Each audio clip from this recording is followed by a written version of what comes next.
Teraz si poviem o našich neutrálne vážených bojlesoch Halfness. Tieto Halfness sú zložené z dvoch častí. Jedna časť je potápavá, to je stále tá tmavá časť, a jedna časť je plavajúca, to je tá výrazná žltá, červená, respektíve oranžová časť.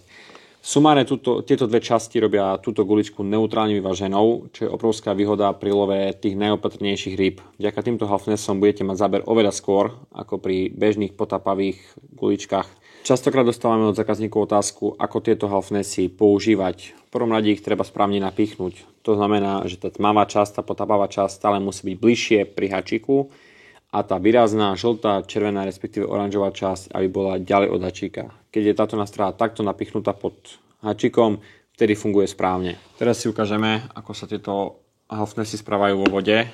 Vidíte, že pekne nadľahčia háčik, ale úplne ho nedvihnú, čo je vlastne úplne super. Kapor túto nástrahu veľa ľahšie nasaje. Tieto Halfnessy sa vyrábajú vo 4 druhoch v priemeroch 14, 16 a 20 mm.